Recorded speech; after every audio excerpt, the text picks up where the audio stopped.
केंद्रीय गृह और सहकारिता मंत्री अमित शाह 29 मार्च को बिहार दौरे पर पटना पहुंचे। वे आज बापू सभागार में आयोजित सहकारिता विभाग के कार्यक्रम में शामिल हुए, जहां बिहार के मुख्यमंत्री नीतीश कुमार भी मौजूद थे। इस अवसर पर मुख्यमंत्री ने बिहार की पिछली स्थिति और अपनी पार्टी के फैसलों पर खुलकर बातचीत की। नीतीश कुमार ने 2025 से पहले बिहार की स्थिति का हवाला देते हुए कहा कि उस समय शाम के वक्त लोग घरों से बाहर नहीं निकलते थे और हिंदू मुस्लिम के बीच झगड़े होते थे। उनके मुताबिक बिहार में पहले पढ़ाई लिखाई और इलाज की कोई व्यवस्था नहीं थी और लोग फालतू कामों में लगे रहते थे।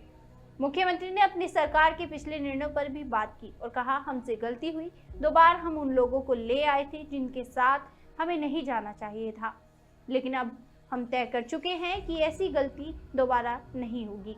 कुछ लोग हमारी पार्टी में इधर उधर हो गए थे, लेकिन अब ये नहीं होगा। उनके इस बयान से स्पष्ट है कि नीतीश कुमार अब किसी भी गलत गठबंधन से बचने की योजना बना रहे हैं और आगामी निर्णय में सतर्क रहने की बात कर रहे हैं। ये बयान उस समय आया है जब केंद्रीय मंत्री अमित शाह बिहार के दौरे पर हैं और ये राज्य की राजनीति में महत्वपूर्ण बदलाव की ओर इशारा कर रहा है। 24 नवंबर 2005 को हम यहाँ पर आए थे, लेकिन क्या स्थिति थी उसके पहले आप जानते ही न है कि शाम में कोई घर से बाहर नहीं निकलता था। लोग कहता है मुस्लिम का हिंदू मुस्लिम का बार बार झगड़ा करते रहते थे। कहीं पढ़ाई के लिए ठीक से होता था, किसी का कोई इंतजाम उस तरह का था, जब वही लोग कितना फालतू काम किए हुए थे। कोई भी काम नहीं था, हिंदू मुस्लिम का तो झगड़ा ही होता था। ये सब लोग कर रहे थे, बोल रहे थे हिंदू मुस्लिम का झगड़ा, क्या क्या नहीं करते थे। अब पढ़ाई के बारे में हम तो बता ही दिए, कोई हाल ही नहीं। बहुत कम बच्चे पढ़ते थे और पढ़ाई भी कम होती थी। अब पहले इलाज का पूरा इंतजाम नहीं था, जितना तेजी से लोगों का इलाज होना चाहिए था उसका कोई इंतजाम वो लोग नहीं करते।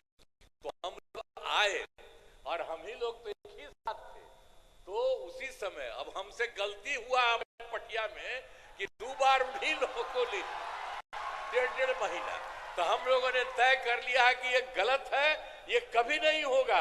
और शुरू से और हमको मुख्यमंत्री कौन बताए? श्रद्धेय अटल बिहारी वाजपेयी जी ने मुझको बनाया था, तो हम कैसे भूल सकते हैं। और एक ही तरह से उन्होंने काम किया, जो कभी बीच में गड़बड़ लोग किया, कभी कुछ नहीं। तो हम ही लोगों के पटिया में कुछ लोग इधर कर दिया था, तो वो सब संभव नहीं है। अब सब दिन कि 2006 में हम लोगों ने क्या किया था, पंचायत जानते ही न है। एक एक बात याद रखिए, पंचायती राज में 2006 में और नगर निकायों में 2007 में हम लोगों ने जो चुनाव शुरू कराया उसमें 50% महिलाओं के लिए हम लोगों ने किया। और अब जानते हैं कि 4 चुनाव हो चुका है। अब महिलाओं की संख्या कई जगहों पर 50% से भी ज्यादा हो रही है। तो इतना ज्यादा सब काम जो कराया गया, एक एक तरह से पहले कोई महिला को कुछ करते थे? कुछ नहीं करते थे। सबकी पढ़ाई कितनी हो रही है, सब तरह का काम हम सब लोगों तो मिलकर के किए थे, एक एक काम किया है। और दूसरी बात आपको बता देते हैं कि ये सब तो हम लोग कर ही दिए।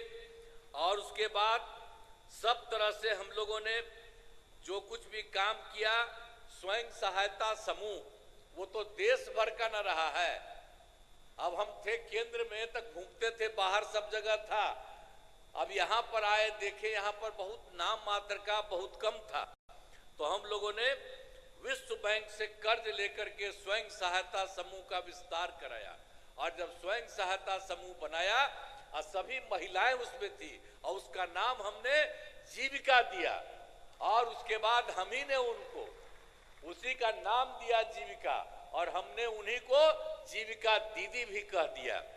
और उसके बाद जो केंद्र में कांग्रेस वाला सरकार था, उसके तो हम लोगों से कोई मतलब नहीं था, खिलाफ नहीं था। लेकिन एगो मंत्री आए और यहाँ पर आकर के देख रहे थे, देखे कि यहाँ स्वयं सहायता समूह बहुत हो गया। तो ऐसे ही बात की, हमने कहा कि हमने तो अब महिलाओं का जीविका